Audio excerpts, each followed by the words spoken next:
This is FootPrint. My name is Samuel Attah-Mensah.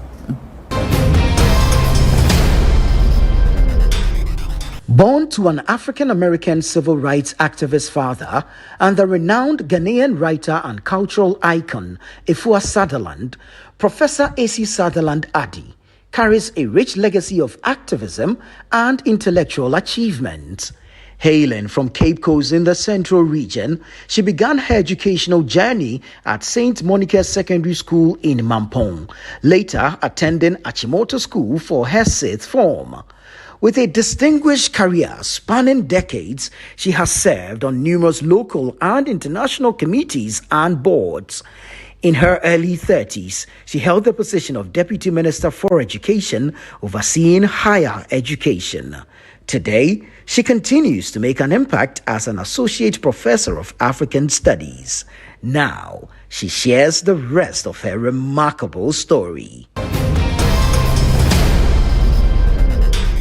So now you know who we are dealing with, Professor Esi Sutherland-Addy.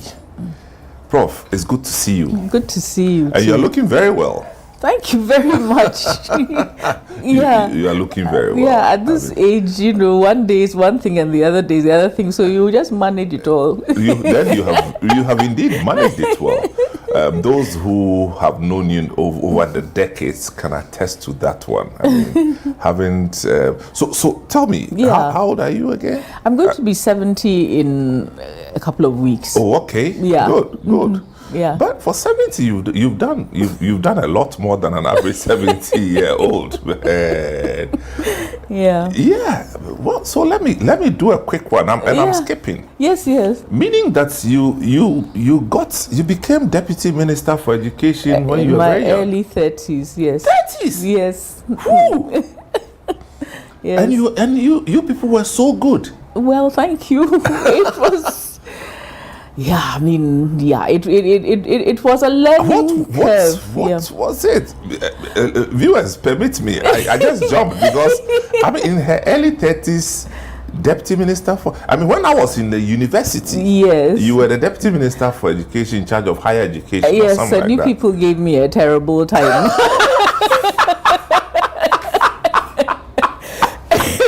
Oh no! Yeah. Wow. So you're in your early 30s. Yeah. Wow, this is beautiful. Mm-hmm. And you conducted yourself so well.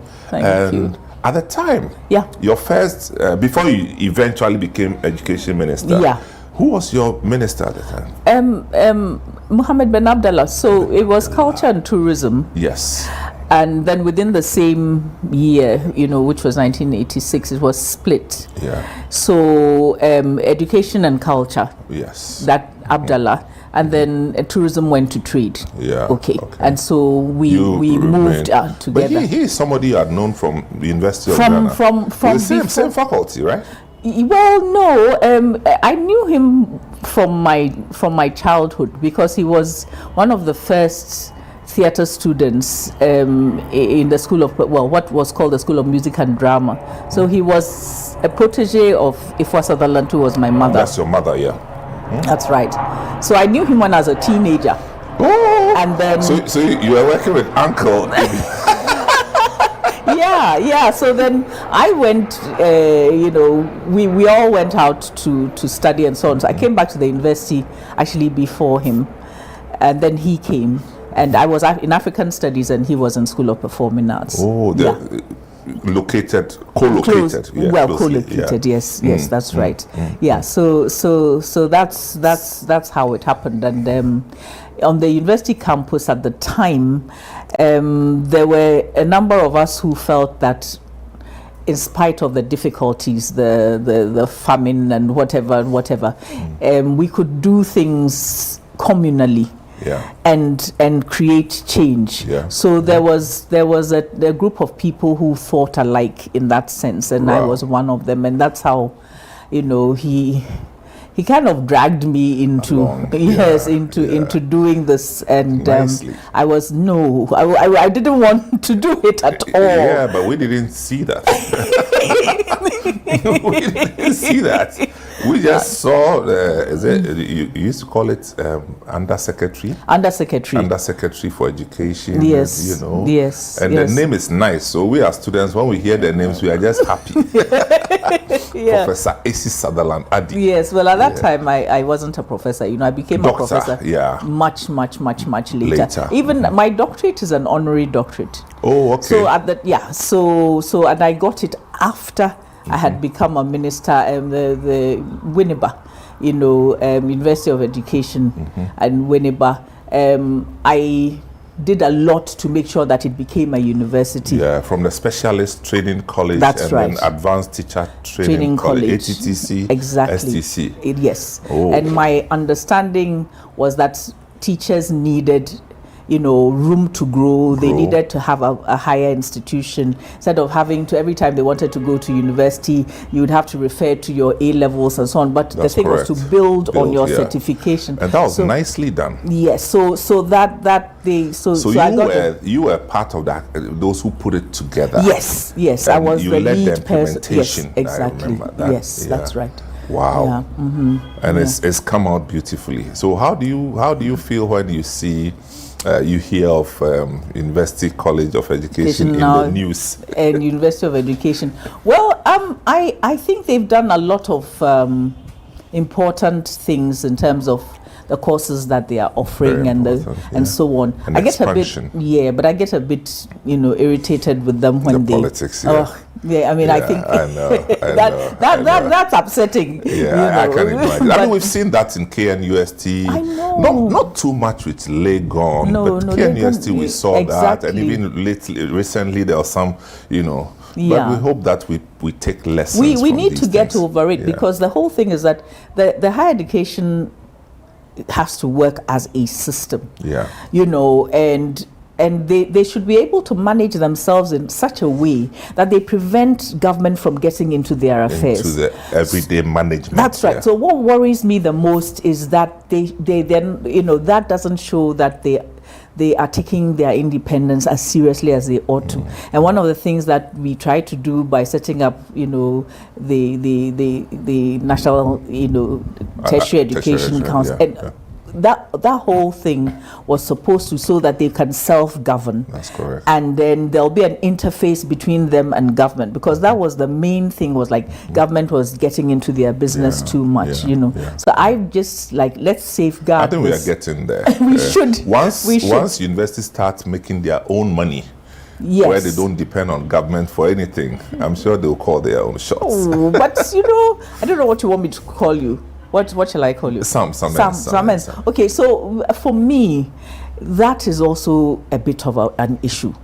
The university is doing a service to make sure that we train the kind of human resource that we need. And that's for the state, for the country, for all of us. And I think that the state needs to pay towards that. You know, the beginning, I mean, when we begin to treat education as belonging only to individuals, you know, the people who are involved in it also don't see themselves as working together towards a common goal, you know, and it's that for me is a worry.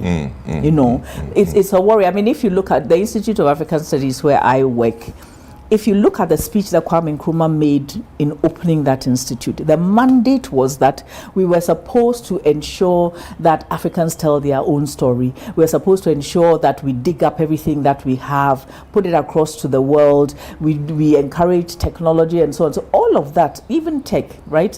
Tech was set up with a development agenda in mind. Yeah. So if we now say, okay, you take care of your own selves and so on and so forth, it will break down that common. I don't know. Maybe it won't. But how do you feel? I mean, you are right. You are perfectly right. You know, the context is. I'm just saying that if we have to be very independent, that is the preferred choice. Yes. But if I'm independent and the next day I have to come and ask you for help, then that's where you can squeeze me. Yeah. That's what happens. Yeah, but you know, in the past there was some understanding that the country can set up institutions, you know, for example, like the judiciary or the universities or whatever it is. You set them up and you believe in the cause that Yeah, they are supposed to stand chart, for and chart, and then you let them do it because you know that if you don't have those things, the country could break down. That's correct. That's correct. So if we bring it down to our traditions, why is it that the chiefs and elders of Ga, or even, or the Brong and so on, they will give a few days where the young people will create songs about them, know what they've done in the year which is wrong, and sing them in the public. There's nothing that they can do to them during that time. That's Teshi. You see, so we have. So you people record all these things? Yes, that's what those are the things that because the ones that happen in Teshi, they are volatile. Seriously. Extremely so. Yeah. But I'm saying that, states set up mechanisms and ought to, where there are checks and balances. So, the Fantis, for example, the Asafo members, when they are in full swing, they can tell the chiefs anything that they want to. They have that prerogative. But it's a limit, there's a time, there's a place, and so on. If you go outside that thing, they'll deal with you. But otherwise, so I'm just saying that whole idea of setting up checks and balances in our modern system is what what we are asking for, and we need it. We do. Yeah, we need it. Look at now the press. You talked about Kwame Nkrumah. Yeah. And that now brings me to your own parents. Yes. Did they have a relationship with Kwame Nkrumah? Yes. Yes. You care to take us through? Okay. So my father was an African American civil rights activist. In fact, he was against the World War. He was put in jail, for being. So where was he from again? United States. New Jersey. New Jersey. Yes. Okay. But he was put in jail for being anti-war, and when they were when the trial was going on, he said the judge said, "Young man, your education has been your undoing." In other words, because he was eloquent and black, they gave him 3 years straight up, which in the US. Yes, in the US. Wow. So anyway, after that, he was also part of the civil rights movement. And when Kwame Nkrumah, of course, came up because he went, to university in Pennsylvania and so on, and a number of people of African descent were very enamored of his ideas, and he was one of them. So George Padmore gave him a letter to come. So he came to Ghana and dropped off at Seaview, Jamestown Seaview Hotel. Yes. Near the lighthouse. Yes, exactly. And told us how the boats, you had to get on a boat and then you'll be carried. And brought down. Anyway, so he came, and his goal was to come and contribute. Wow. So and he came alone. He came alone. in the company of others. No, he came alone, but knowing others. Yeah. This was 1953. Oh, okay. 1953, and then he met my mother apparently in Cape Coast, where he went for the in January there's always the New Year school, so he went to the New Year school. And somehow, I don't know the details. Because you and I were not there. We were not there at the time. So he met her.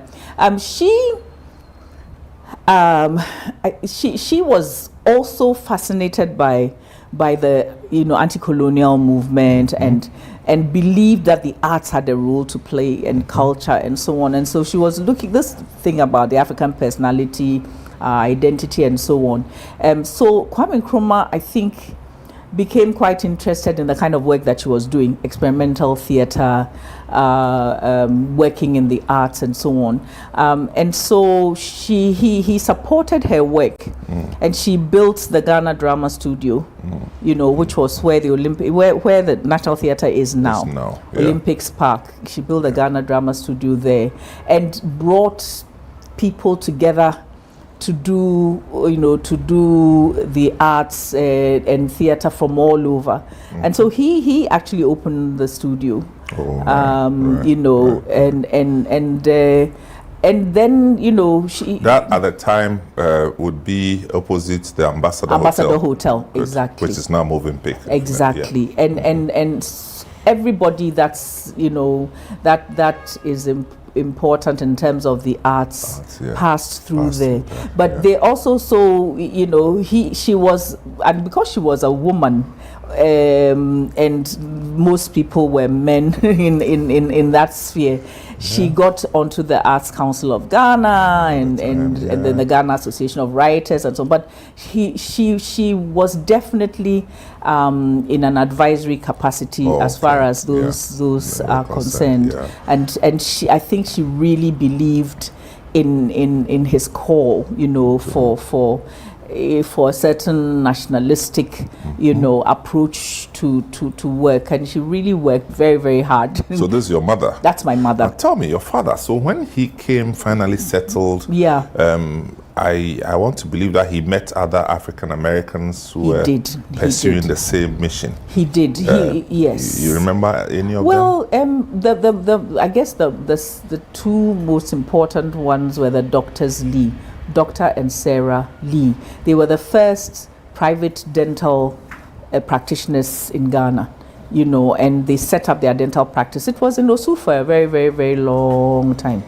And they also went to Jamestown and did outreach and stuff like that. Yeah, that's Dr. Lee, the father of Flight Lieutenant Kojo Lee. Exactly. Yeah. Yes, Dr. Lee. His wife was also a dentist. So they all, but apart from their dentistry, they were very much pushing for Pan-Africanism. They tried to get their Banzi, a fort rehabilitated. They became such that they were the hub when people came to Ghana. Oh, really? Oh, yes. They would meet them and so on. And my father... I thought they were just minding their dentistry business. Not at all. In fact, they were part of the reason why we have the Du Bois Center. Oh, tell us together about that. with Mr. Robinson, another African American, my mother, and other people, lobbied for Du Bois's remains to be moved from outside Christiansborg's castle, which there was a very good reason why he was buried there, and brought to his home. Then and they lobbied and this was done. Where we have the Du Bois Center is where W.E.B. Du Bois used to live. That was his house. Oh, wow. That was where he lived, so that was the idea. So he did, my father did, and then they did things like have jazz program on jazz program on the radio. They sang, they acted in plays, they did all kinds of things. And he eventually became Bedema, the finance minister's private secretary. Oh, right. For the time, that was his actual, job for where he was for many years. That's right. And so when the All African Congress was held in 1958, he was one of the people who helped to set it up. Very busy, very busy. But eventually he got disillusioned about the way we were going. In terms of, the corruption and the inability to stick to the Pan-Africanist goals. And so he eventually moved to Tanzania. Really? Yes. Wow. So we were here and he was there. What was he doing in Tanzania? Well, Tanzania had a very strong anti-colonial posture, and they were set up to do that kind of work. So they were supporting Southern Africa. All of those people, remember, they were not liberated yet. So the liberation movements had offices.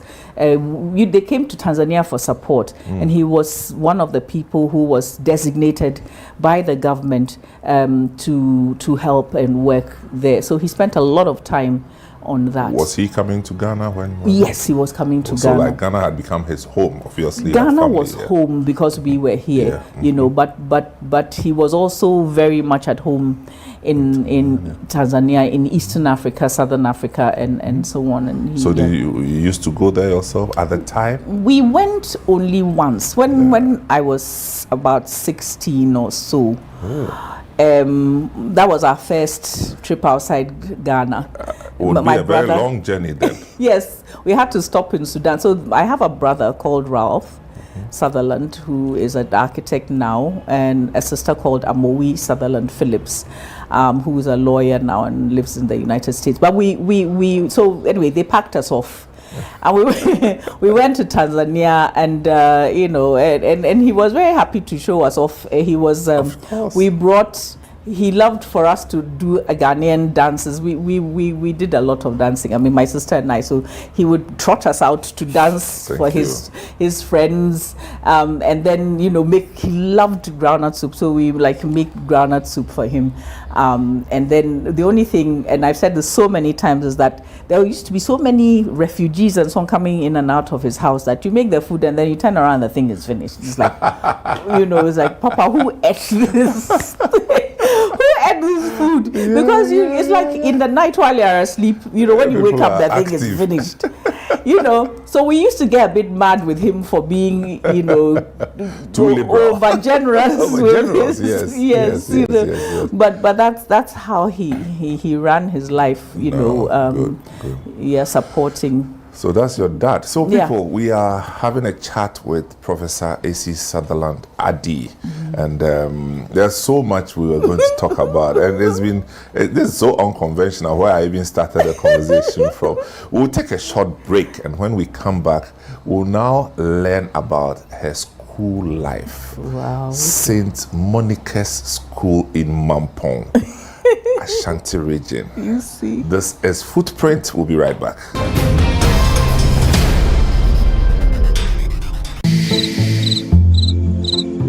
Imagine walking into a secure environment you call your own, a home where you are in charge of your own security. But while you dream of a brighter future, shadows could be lurking at your doorsteps and windows. With real-time alerts and a professional response team ready to act, your home is protected around the clock, whether you're away or asleep. Don't wait for safety, create it. Installed by professionals, our systems integrate seamlessly into your home, guarding every nook and cranny. And with our rent-to-own plan, this unmatched security comes with no burdensome upfront cost. Enjoy your safety, payment at your own pace, and peace of mind. Plus, our theft guarantee protection ensures you're covered in case of any loss, giving you even more peace of mind. Secure your home with Home Shield. Make peaceful sleep a habit, knowing we stand guard. Response 1, protecting your world 24/7.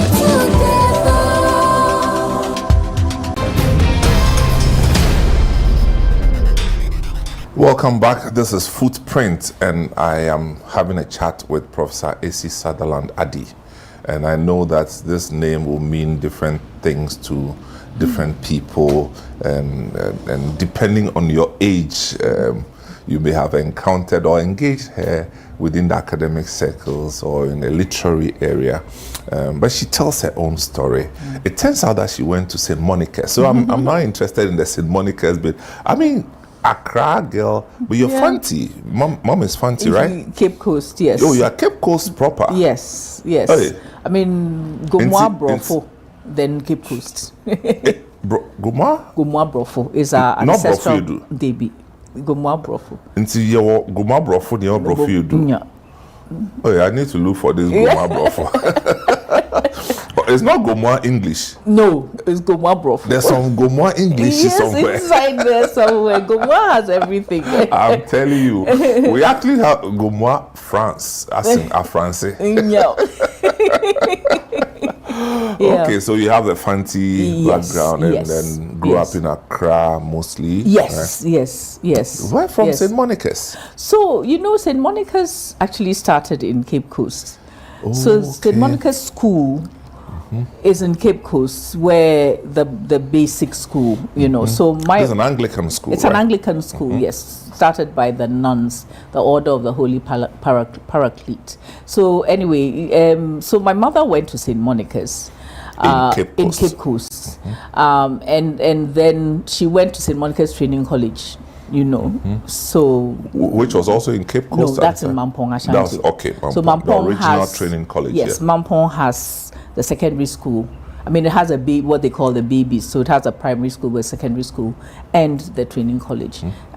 So I mean, it's not very strange. Okay. So did you start in Cape Coast, or you went to the Mampong? No. I went to University Primary School here, and then I selected to go to St. Monica's. Yeah, I'm asking whether the St. Monica's you attended was in Mampong at the time. Mampong. I went to the secondary school. Yes. Wow, how was it like? Well, the thing is, to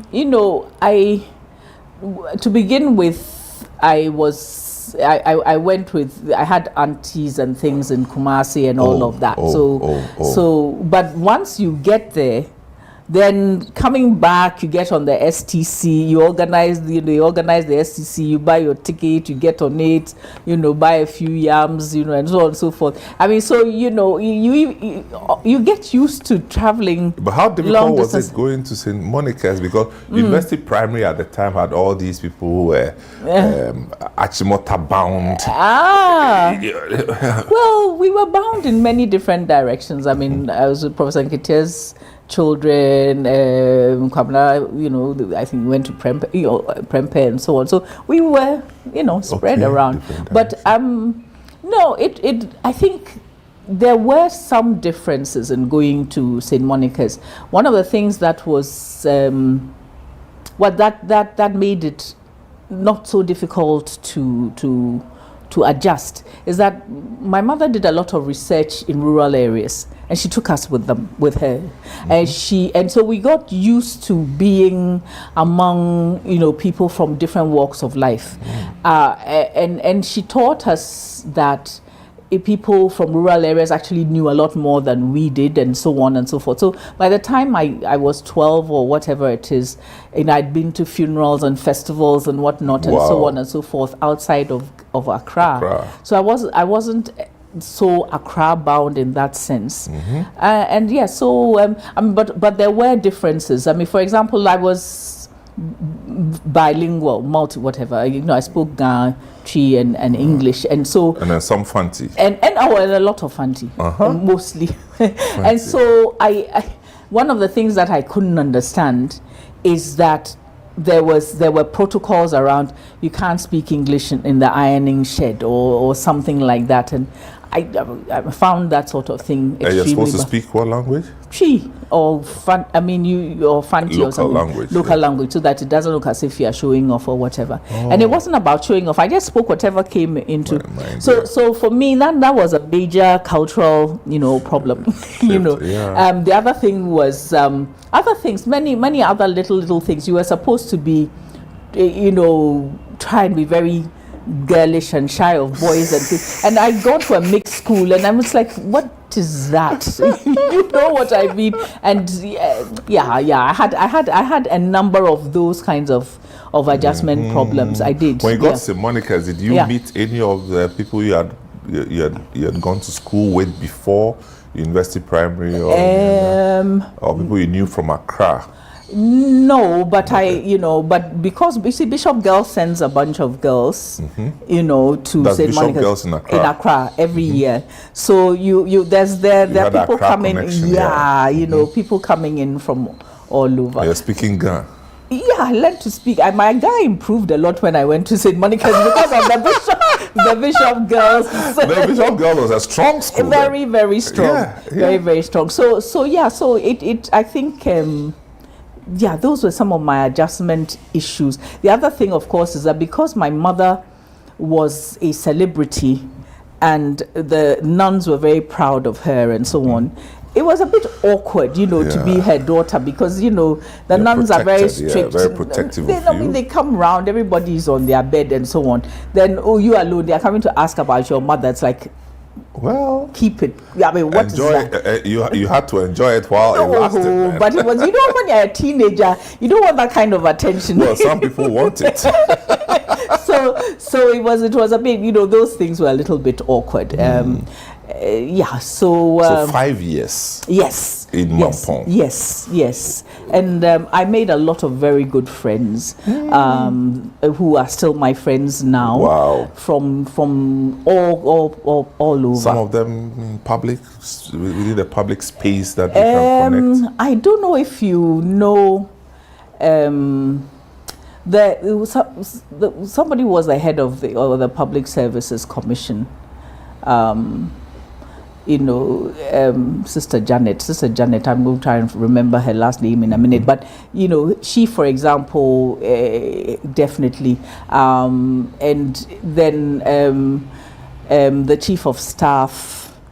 The current chief of staff was way senior, but I remember her as well, and a number of other people that have been in public office.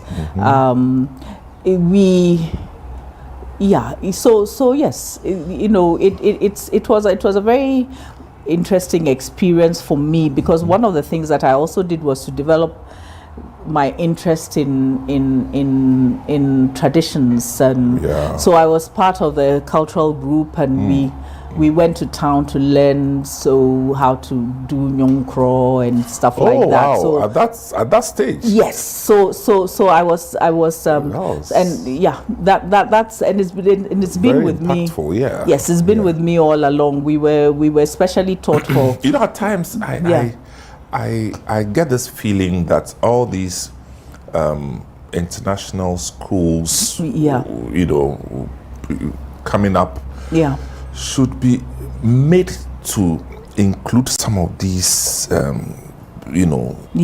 traditional African cultural stuff in their curriculum, even if they are writing GIC, whatever, international O-level, whatever it is, which is okay. We should have something that will expose them to some of these things. Yes. It's absolutely critical, because sometimes I make the point that, you know, you're actually learning other people's traditions, right? So if you learn how to do, you know, the Irish dance or the Scottish, whatever it is, and so on, it's their traditional, and it's been their tradition forever, and you are learning it. And then you think you shouldn't learn yours, or that you shouldn't expose, you know, other people to your culture. And what happens is that later on, when people go abroad and it comes time for everybody to talk about their culture, they found one thing. Yeah, exactly.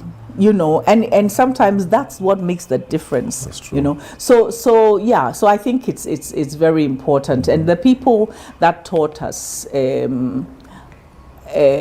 mean, you could just tell how learned they were.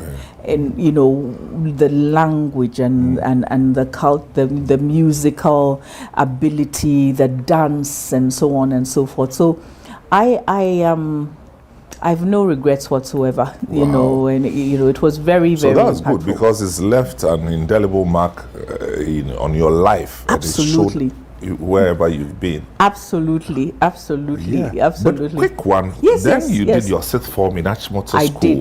I did. At the time, did we have sixth form at St. Monica's? Yes, we did. We did. But you I chose to go to Attah-Mensah. Yes. And any experiences there? In Attah-Mensah? Attah-Mensah was a different place. You know, again, mixing with people that I'd known. It's like coming back into the fold with people that I had known. But there was also a certain, you know, the choral music and making sure everybody, you had to go to a class where you just go to listen to music. There was that as part of. You go to class. Yeah, there's a class and where then you listen to music. Music, they play. And that's the class. It's music, yes, music appreciation.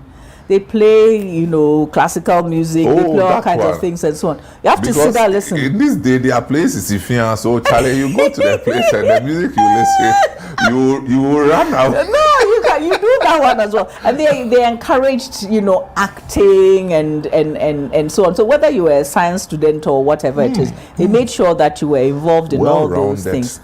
Rounded, it's very, very, very, very vital.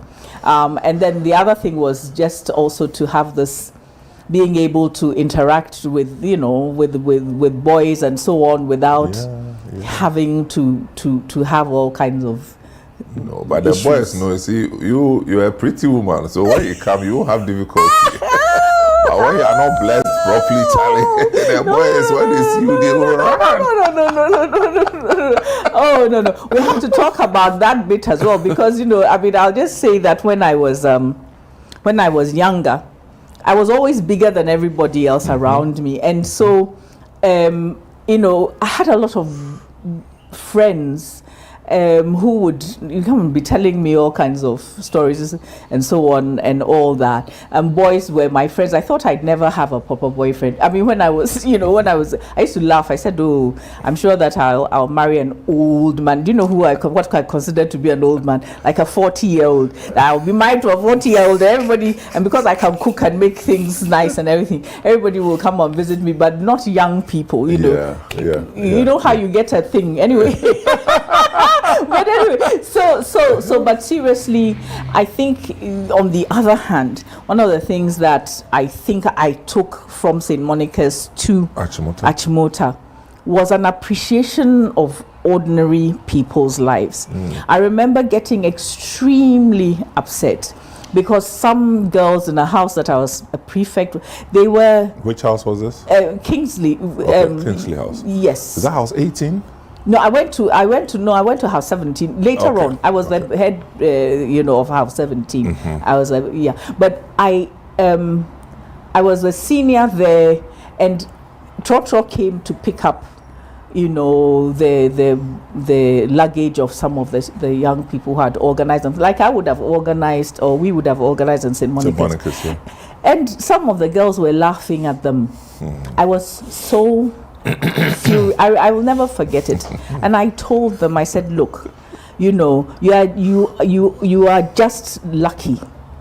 There's nothing about you that should make you feel entitled, and that these people are going to get home the same way that you are going to get home. I mean, I don't know, but the sense of social, having a sense of the need for people who are privileged to feel a sense of social responsibility came up very strongly, in my years there. I couldn't stand our that. time, if you went to Attah-Mensah and Charlie, you are nobody knows your father's name, and you come with Trotro, you will regret for the rest of your life. They will laugh at you till you go into your grave. I don't know if it ever changed. That's what I'm saying. I found that ridiculous, because for those of us who were going to school far away from Accra, you have to get into transport and come. You were the daughter of Esi Sutherland. I know. Of course. Yes, but so you tick all the boxes, man. But that's how they have Google. Some people, when they mention their name, you have to Google and see where they are coming from. Yeah. No. I have always had an issue, and I think it comes from my parents and just an upbringing and so on, of appreciating people for who they are. It doesn't have anything to do with, in fact, schooling can be an impediment. There are some people who go to school and they are a nuisance because they don't they let that get in the way of their humanity. And so I am ever grateful for those experiences, because it made you appreciate, what was going on the ground. I can't imagine a situation, and because of that, I can't imagine a situation where, for example, you go for national service. They ask you to go, even to Amasaman from here, and you are asking somebody to write a letter to go and tell them that you can't breathe if you, I don't know what, all kinds of crazy things, so that you won't go from Accra to Amasaman, and I'm thinking to myself, when you finish, You want to come and make decisions for these people. You've never been there. You don't know how they live. You don't know anything about them. So I think that, it's actually a disservice to our country to train your children in such a way that they don't understand, they are in a bubble. I'm actually very passionate about that thing, because I think it's really, and when you go to secondary school, you can see these issues. I mean, when I went to St. Monica's, my hair was braided. I mean, you see what my hair is like and so on. So, and so, they cut my hair, of course, all of us. Oh, Brony Bani, and I was like, oh, please leave me alone. It was like, honestly, and so on. And I mean, the hair will grow. Sometimes some people, the problems we create for ourselves around certain things, it will grow back. I like the Brony angle. Yeah. But you could speak Chi at the time. Yes. Chi and Fanti. I've had very interesting problems with people thinking that I can't, and so they'll be saying all kinds of things. Oh, they shouldn't. No, yes. Catch them. One day, some people came to look for my mother. They were sitting there waiting, and we, at this house, you wash your clothes. You know what I mean? So we're at the tap, we were washing our clothes. Hey, mommy, it's me as Papa. I brought from and it was like, we were suffocating with laughter. So when we came inside and told our mom that this is what the people were saying, so you don't teach your child to wash, right? Yeah. Okay. So they go to secondary school or they go somewhere or they are on their own. And they're not self-sufficient because they can't wash their clothes. They can't take care of themselves. Have you done them a disservice or have you? Seriously. No. Seriously. So there are some of these things, they are life, how shall I put it?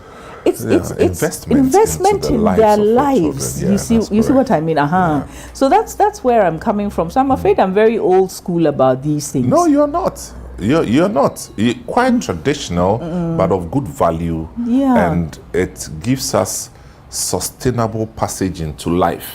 Because these are things that people need. Yeah. And when you get into a large group, a large community, it shows when you lack these things. Absolutely. And these days it can be very embarrassing. Yes, and when they send people abroad, people are thinking they're sending their children abroad. Then the children have been so used to not being able to do anything. It's disabling. And then so they spend their money, they eat out and so on and so forth because they can't cook or they can't do these things. We'll take a short break. When we come back, we'll see how she got to her tertiary and her own experiences. This is FootPrint. My name is Samuel Attah-Mensah. We'll be right back.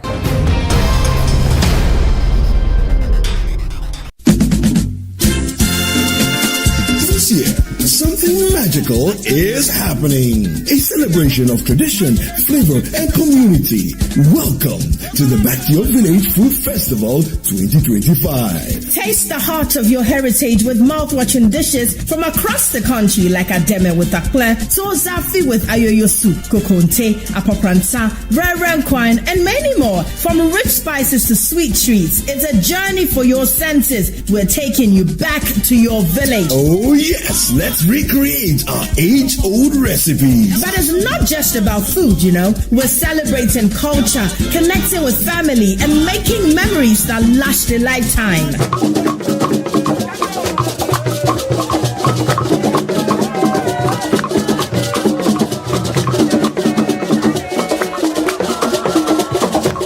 This March, let's come together and discover the flavors that make us who we are. The date is 29th and 30th of March 2025. The venue, Accra Metropolitan Assembly, and the time is 10 a.m. through till 6 p.m. each day. The Back to Your Village Food Festival 2025, where food, fun, and tradition meet.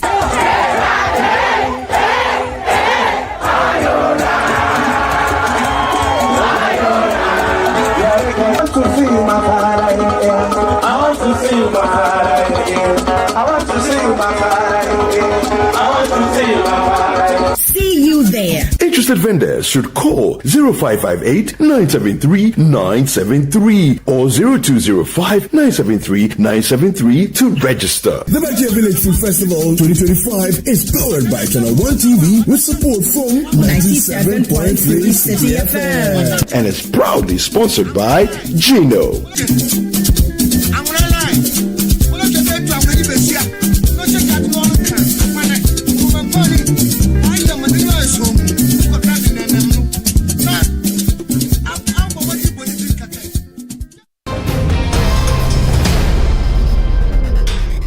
Thank you for joining us. This is Footprints, and I have Professor Esi Sutherland-Addy right here. Your Addy is it Gan Addy? It's Gan, yes. Oh, it's Gan. Yes. Gan, or yes. That's in Accra Central. Accra Central. Which part? Well, my husband, was from Adabraka, but they also were from Malaysia. Yes. Yeah. Oh, okay. So that's the Gan part. Yes. So that's how come you speak Gan so fluently? I learned to speak Gan properly in St. Monica's, as I said, from the Bishop girls. From the Bishop girls. Oh, yes. lovely. So, yeah. Okay. Yeah. So Prof is here with us, and so Prof, you eventually got to University of Ghana. Yes. Which year would this be? Yes. So in 1973. Okay, that's when you entered Legon. Legon, yes. Okay, and which course did you? So I did French and linguistics. Oh. Yes, okay. that's the course that I did, and which means that I also went on a year abroad to Senegal. When you do French, that's either your go third to, year or so. Yes, that's right. Then you so that's what I did. At which time the degree was, the normal degree will be 3 years, and then this is 4, and then you do 4 years. Yes, exactly. Exactly. So you're in Dakar, or I was in Dakar. Yes, Which school Dakar. was that? It's the University of Dakar. Okay, Yes. right. So it was a very interesting experience to be in the University of Ghana, and then also to have that opportunity to go to another African country. And I've always been fascinated by the culture of the Sahelian, people. So Guinea, Gambia, Senegal, Mali, those people, their whole history, culture, because of the Ghana. Ghana, Mali was up there, like yes. You're looking up to Ghana like that. But also the ancient empires and all that. Yeah. So you go and you're looking at that culture. It was interesting. It was interesting.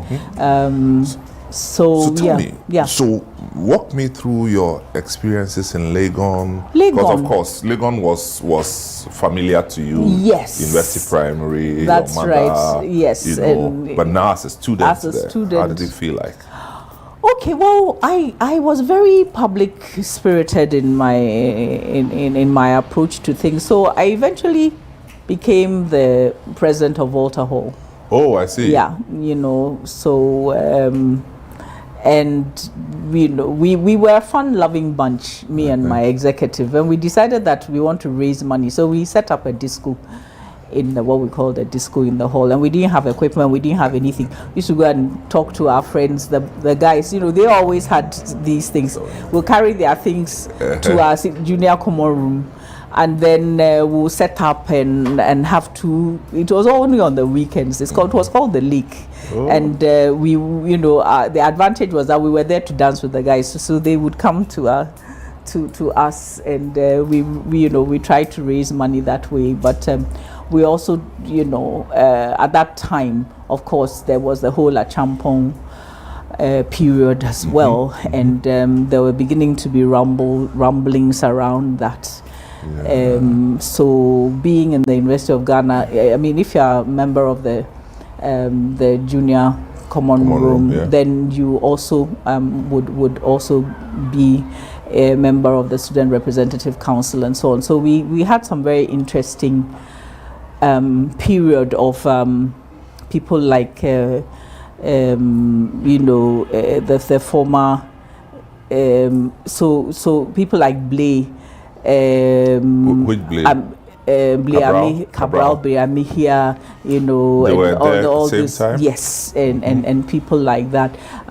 So it Any was other names that you it was can- very interesting.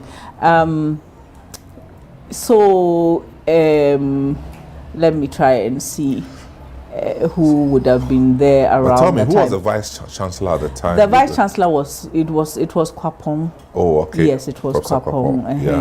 It was Kwapong, and then of course, so we had a few run-ins, you know, with authority. I like the way you put it soberly.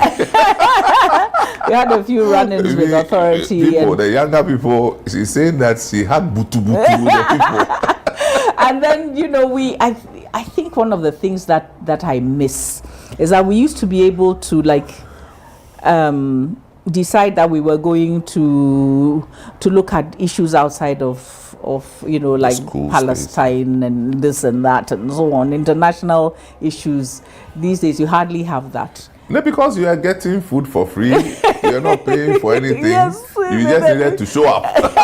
And you actually giving stipends for being in school, We right? were given stipends, for As university students. yes, you would be. It was supposed to be a book. It was called a book allowance. You know, so you get the food free and everything. You don't, but then So food free. free boarding. You are sleeping in what do you call it? The halls free. You don't pay for electricity. You don't pay for water. No. And then we you are were giving paying money for book allowance. book allowance. Yeah. Hopefully you will use it to buy books. Yes, and then hopefully, you know, after people have bought their sound systems and so on. The guys. I mean, we You mean when they take the book allowance, you go and buy sound system. first thing. Jesus You know, Christ. they want to show, you know, there was some boxes people felt they had to tick, you know. Yeah. But it was also a time when you had, you know, people like Fui Chikata, Chachu Chikata, Akisoya, Kwesi Boche. They were lecturers. They were lecturers then, but younger people, and you know, and they were influential and starting a new way of looking at politics, you know. So there were people like that. Then you have, I mean, I was taught by Paul Ansah, but you had people like Paul Ansah also on the, you know, own also trajectory, so you had all this debate. Of course, you did French, Yes, that's right. So you had debate, and you know, and I remember us wanting to go on a demonstration. I don't even remember exactly which one, and I personally wrote to say that I didn't think we should go, and actually took copies and stuck them on the various notice boards in the university. I mean, it's not something that you can, you know, people do these days. You're standing up on your own to give a political opinion of that nature. So the whole business of the current, anyway, we can talk about that maybe later at another time, but the way that student politics was, fine, you know, there were people who were sycophants and this and that and so on, and we had all those debates, but you could be an individual and stand on your own, and some people in fact got into trouble. There were some people who stood up. As soon as they stood up to speak, everybody would begin to make a noise, like the Kofi Kumadu, you know. I mean, for example. Oh, he at the time he was a student. He was a senior, yes. You know, he was ahead of us. Yeah, And he, for example, if he stood up to talk, it means that he's going to go through a whole political argument, and people will be making noise and so on. And there was this guy who went to Parliament. I don't want to call his name, but as soon as he stood up to speak, everybody would say, disastrous. Disastrous. Because he will spoil whatever argument there is. Disastrous will destroy it. And so, I mean, my roommate and I, he took a liking to us, and so when we saw him, we were living as if we saw him, we would just disappear and go to another person's room because we didn't want Disastrous to come to our room. But there was much more room for engagement and debate and so on than there is now. So yes, I enjoyed being in the university, and I also got my best grades there. My schooling, I was a very average student. I had to work very, very, very hard for every single grade that I got, and the science and maths and things were a problem for me. I passed, I made it through, did brilliantly in the arts, but just made it through the others. When I got to university and I was able to express myself, I did very, very, very well. So those were your areas. I mean, it was surprising. So my highest educational achievement was in the university. Yes. Wow, lovely. Yes. So tell me about, while you were in Legon, how you viewed national politics at the time.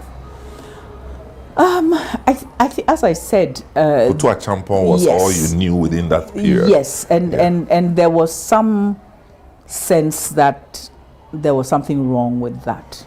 There was some sense that we had gone backwards, and that we should be. I mean, if we had followed Nkrumah and so on and so forth. So I was one of those who was persuaded that we started.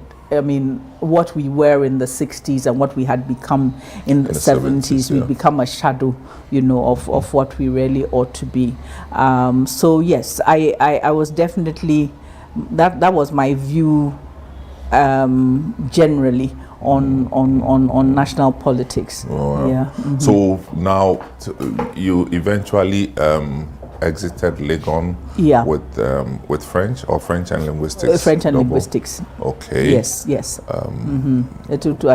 was a 76. 77. 77. Yes. This is the union government here. Yes, 77. Yes. Yes. What did you know about the union government whole thing? Well, I mean, we were just wary of it.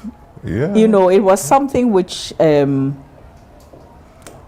But there was an Aluta, right? Yes, there was an. That's what I'm saying. That's why I'm saying that we had a run in, and called Kilometer 101. Which is now sort of where Shiashi area.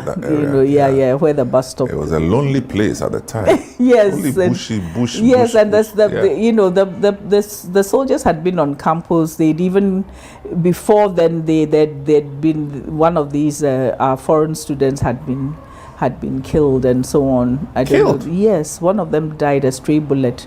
And so on. So it was quite turbulent at the time. I mean, we were kids, but we were, we were all over the place.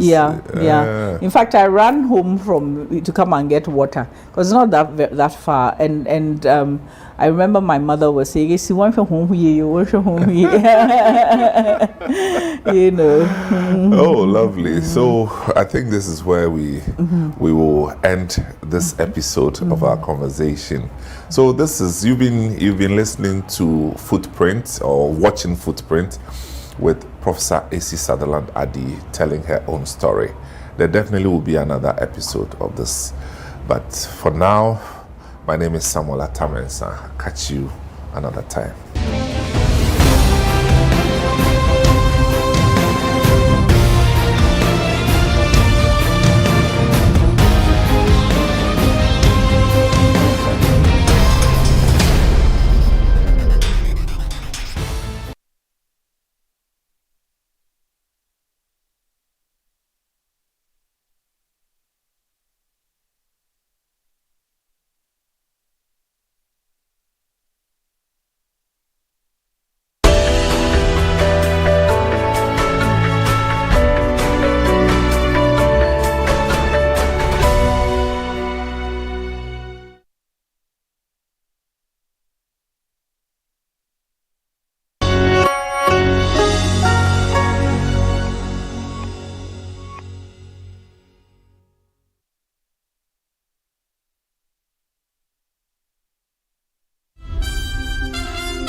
Hello and welcome to the Channel 1 newsroom from our studio at number 5, Owola Hansen Lane at Tesano. I am Zoe Abube Eduardo. Coming up. Government